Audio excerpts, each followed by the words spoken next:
Imagine for a second, just, put yourself in this position. You are running an empire. Right. And not just any empire, but one that literally stretches across continents. We are talking from the borders of India all the way over to the Atlantic Ocean. It is massive. And keep in mind, you have no central banking software. Right. Zero instant communication. A drought in one province could completely collapse your entire economy, before you even hear it happen. Exactly. So how do you manage that? You can't just rely on generals swinging swords everywhere. No, you call in the scholars. You absolutely do. So welcome to this deep dive. Today, we are exploring this monumental turning point in human history, a time when economic thought transformed from brute force military administration into a highly sophisticated, codified science. It is a massive pivot, and frankly, it's one of the most under-discussed leaps in economic history. We are looking at the golden age of Islamic economics. Which is specifically focusing on the Abbasid Caliphate, right? Yeah. Starting around the mid-8th century. Yes. And we have a really fantastic stack of sources for this today. Historical analyses, translated texts, some modern economic commentaries. And the mission today for you listening is to figure out exactly how these medieval scholars built an economic framework that, in a lot of really surprising ways, mirrors the financial systems you and I interact with every single day. Yeah, to really grasp the magnitude of what the Abbasids built, you have to look at what they replaced. Okay, set the stage for us. So the Umayyad dynasty, which came right before them, operated much like a startup in hypergrowth mode. Their primary focus was just continuous military expansion. Right, so very state-driven. Extremely. It was a reactive system. If a logistical problem popped up, say a shortfall in tax revenue or something, the caliph just made an administrative decree to fix it on the spot. Which I guess is practical for a conquering army, but it's not exactly a cohesive, scalable economic theory. No, not at all. It was essentially crisis management by the military aristocracy. But then the Abbasids take over, and they change the game entirely, don't they? Completely. They realize you can't run a sprawling, settled civilization the exact same way you run a military campaign. Right, you need infrastructure. Exactly. So they build this cosmopolitan, inclusive empire. It's based on global trade and civil bureaucracy. And they move the capital to Baghdad. And Baghdad is where the imagery in our sources just gets completely staggering. They called it the heart of the world. It really was. I mean, you read the accounts and you had markets flooded with honey and wax coming down from freezing Scandinavia. You had silk and porcelain arriving from China. And exotic spices sailing in from Nusantara in India. It's wild to think about that level of globalization back then. Well, Baghdad's geography was no accident, It was positioned perfectly between the Tigris and Euphrates rivers. It was essentially acting as the central valve connecting the East and the West. But when you achieve that level of hyperglobalization, those old reactive methods of the Umayyads just completely break down. Oh, they shatter. You cannot run a global trade hub on ad hoc decisions. You need permanent institutions. And that is exactly what the Abbasids engineered. They launched just an absolute institutional explosion. They really did. So, okay, let's unpack these institutions because the mechanics behind them are surprisingly modern. Take the Beyt al-Mal, for instance. Right. Originally, this was basically just a big vault, right? Just the state treasury. Yeah, a room full of gold. But under the Abbasids, it evolves into something that looks suspiciously like a modern Ministry of Finance. It wasn't just a pile of gold anymore. It was divided into highly specialized departments, or depons. And it goes deeper than just categorization. The Beyt al-Mal implemented strict accounting controls, ledger systems, specialized audits. Oh, wow. Yeah, you had separate departments for land taxes, for charitable endowments, for military stipends. They realized that tracking the velocity of money was just as important as hoarding the physical money itself. So it's less like a medieval dragon sitting on gold and more like the modern compartmentalization we see between, say, the IRS, the Treasury, and the Federal Reserve. That's a great way to look at it. And alongside that state treasury, you have the sudden emergence of a private financial sector. Which brings us to the Jibbiz. Yes. Originally, our sources say these guys were just local tax collectors. Yeah. But they evolved into these proto-banking institutions. They offered currency exchange, issued loans, and most importantly, they facilitated the use of suftaja. Okay, I want to spend a second on this because this blew my mind. The suftaja is a perfect example of institutional problem solving. It functioned essentially as commercial paper or like a letter of credit. Right, because if you are a merchant in Baghdad, You absolutely do not want to haul giant, heavy chests of gold coins across the desert to Damascus. The risk of bandits is astronomical. Exactly. So you deposit your physical gold with a jibiz in Baghdad. They take your gold, and in return, they give you a suftaja, a written promissory note. Which means you travel light. You travel light. You get to Damascus, you hand the note to another jibiz in their network, and you withdraw your funds. But here's what I don't get right. Without the internet, without secure servers, how on earth did the guy in Damascus know the piece of paper wasn't just forged? I mean, that is the million-dollar question for medieval finance. The answer relies on a highly sophisticated network of trust and cryptography. Cryptography. A Really? medieval cryptography. These jibbehs operated within tight-knit merchant guilds. The suftaja wasn't just a scribble on parchment. It utilized specific wax seals, proprietary terminology, and couriers who would actually verify the issuance ahead of time. That is so clever. They were leveraging reputation as a currency. If a jibbehs defaulted or honored a forged note, they would be blacklisted from the global trade network entirely. So they basically created a medieval wire transfer system backed by the mutual assured destruction of their own reputation. Exactly. I love that. And to make sure the physical markets remain fair, you had the institution of Hizbah. This was the market police, led by an official called the Mutasib. And the Hizbah is critical because their mandate wasn't just to stop, common theft or pickpockets. Their entire job was to enforce perfect competition. Right. They would literally patrol the markets to verify the accuracy of standard weights and measures. If your scale was rigged, they shut you down immediately. They also actively prevented ihtikar, right? Which is the hoarding of essential goods to create artificial monopolies and price gouge during shortages. Yes, preventing monopolies was huge for them. Which brings us to the ultimate logistical tool, the Diwan al-Barid. Oh, this is a fascinating one. Originally, this was just a Pony Express system for military messages, right? A way to tell the caliph that an army was invading. Just basic relay riders. Right. But the sources show it transformed into an economic intelligence agency. They had this vast network of relay horses sending continuous real-time data back to Baghdad about local crop yields, commodity prices, and potential shortages all across the empire.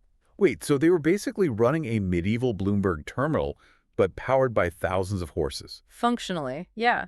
That is an incredibly accurate comparison. The Abbasids recognize something really profound here. Which is that the true lifeblood of an empire isn't just physical territory.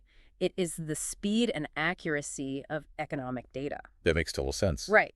Because if the caliph knows a drought is hitting a distant province weeks before the famine actually sets in, he can redirect grain supplies, stabilize the local market, and essentially prevent a rebellion. Okay, so we have this massive, complex infrastructure.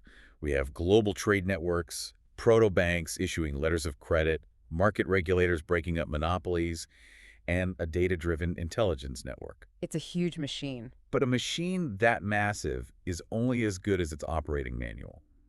And the Abbasid Caliphs suddenly realized they had a huge problem. A very dangerous problem. Their tax code, their operating manual, was literally crushing the peasant farmers who actually generated the wealth. They desperately needed a standardized macroeconomic policy. And this marks a monumental shift. Rather than just imposing another military decree, Caliph Harun al-Rashid turns to an independent legal scholar. Not a general. Exactly, a scholar. He asks a man named Abu Yusuf to write a comprehensive, theorized guide on state finance and taxation. And the result is a text called the Kitab al-Kharaj. Right? Yeah. And it completely revolutionized fiscal policy. The core of this revolution was changing how the agricultural sector, the real economy, was taxed. Because before Abu Yusuf, the state used a system called misaha. Break down misafa for us. So misaha was a fixed land tax. The state measured the physical size of the plot of land you were farming, and they charged you a flat rate based purely on that square footage. It completely ignored what the land actually produced in a given year. Exactly. Right, so misa is basically like a fixed-rate mortgage. The bank demands their exact cut every single month, even if you lose your job. Yep. Under the system, if a medieval farmer got hit by a drought or a locust destroyed the entire crop, the tax collector still showed up demanding the full fixed amount. That is devastating. It was. It was a highly inelastic tax system that forced the peasantry to absorb 100% of the agricultural risk.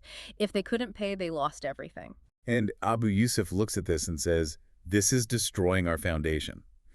So his brilliant innovation was proposing a radical shift to a system called mukosama. Yes, This was a proportional profit-sharing tax. So instead of a fixed fee based on the size of the dirt, the state would take a percentage of the actual net yield harvested. So if the harvest was huge, the state took a lot. If the harvest failed, the state took very little or nothing at all. But I have to admit, looking at this from the perspective of a ruler, I am totally stuck here. How so? If I'm an all-powerful medieval caliph, why on earth would I voluntarily give up a guaranteed fixed income? Taking on the unpredictability of agricultural weather sounds like political suicide. It definitely seems counterintuitive at first glance. Why would the state volunteer to share the risk? But this is where Abu Yusuf's genius shines. Okay, why?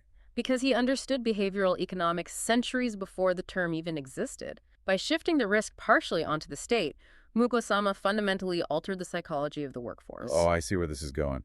Yeah. Under the old fixed tax, trying to farm new, unproven land was terrifying.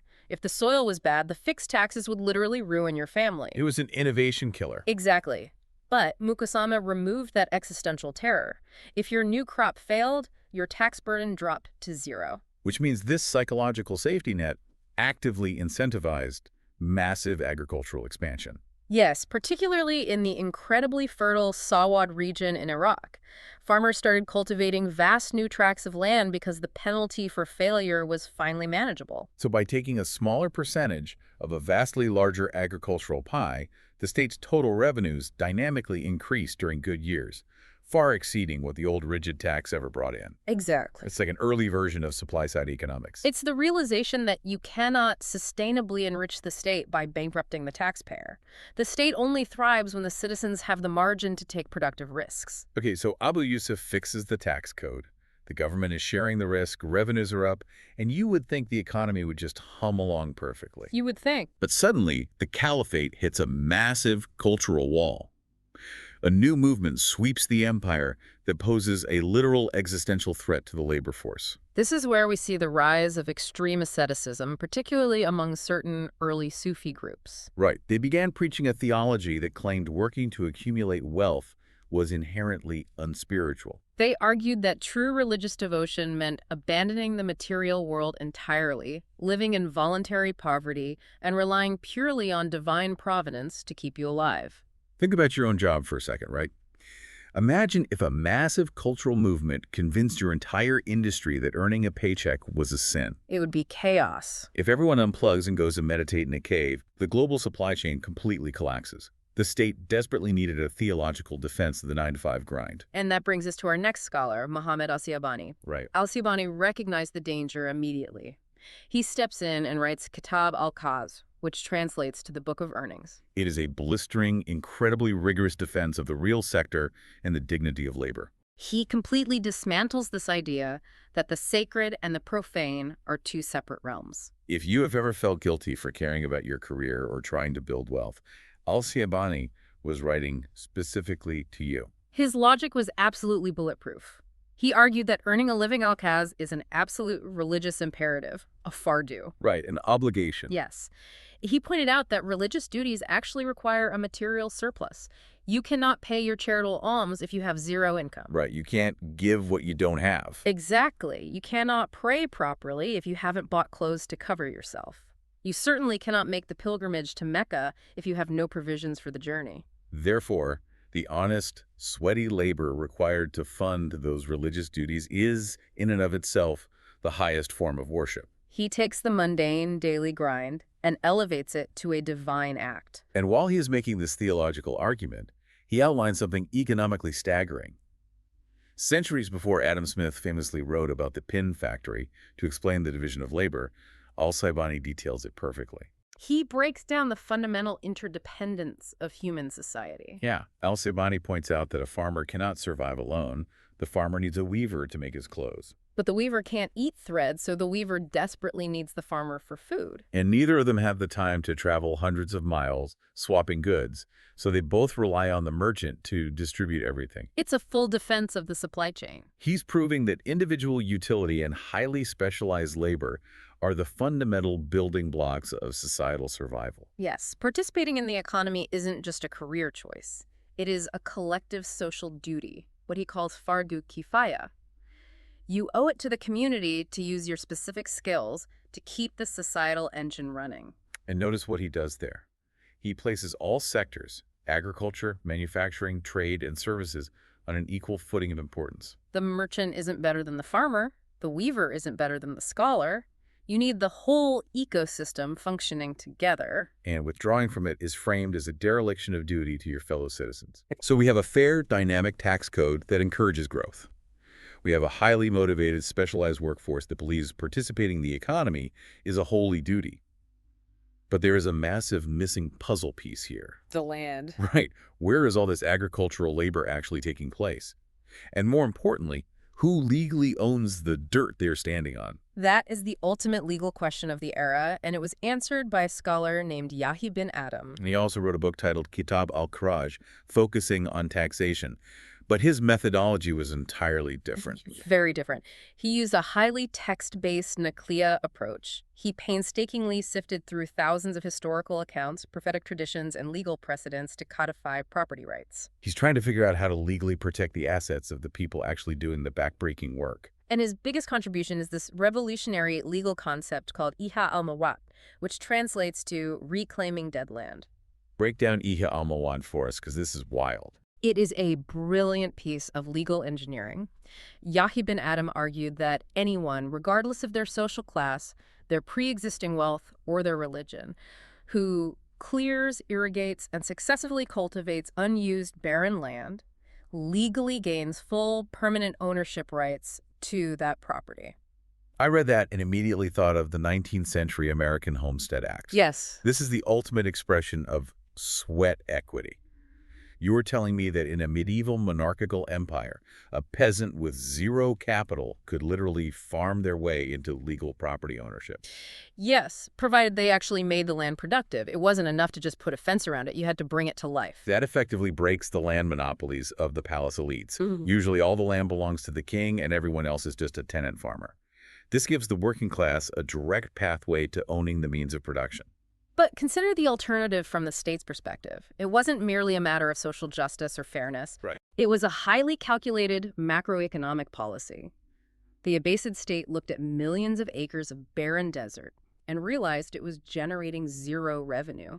So by offering the ultimate prize, private property ownership, they incentivized individuals to take on the brutal labor of land reclamation. It's a perfect alignment of incentives. The peasant gets a farm and generational wealth, and the state gets more grain in the market and a permanently expanded tax base. So when you step back and look at these sources as a whole, the Abbasid era wasn't just a time of swords and palaces. It was a period where brilliant scholars actively built an economic framework based on risk-sharing, data-driven markets, the division of labor, and concrete property rights. These are the exact same principles we still rely on today to run the global economy. They are the foundational blueprints. But, there is one final, deeply resonant thought from the sources that we really should leave you with today. Okay, let's hear it. We've spent this entire deep dive talking about massive state infrastructure, the tax codes, the postal networks, the financial ministries. But consider the most famous institutions of the Abbasid era. Like what? Things like the Beyt al-Hikmah, the legendary House of Wisdom, or the Bimaristans, which were these incredibly advanced free hospitals. Right, these massive centers of science, translation, and medicine. Here is the crucial point. They were not primarily funded by government taxes. Wait, really? Then who paid for them? They were heavily sustained by a system called Waqf, productive philanthropic endowments. Oh, I see. Wealthy individuals, successful merchants, and nobles voluntarily and permanently locked up their own capital.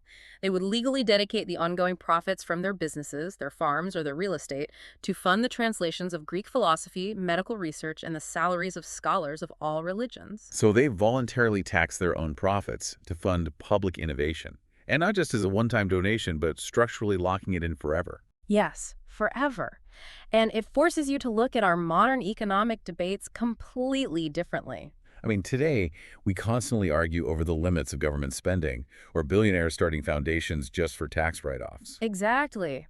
But what could we achieve if our private philanthropy was structurally designed like the WAC?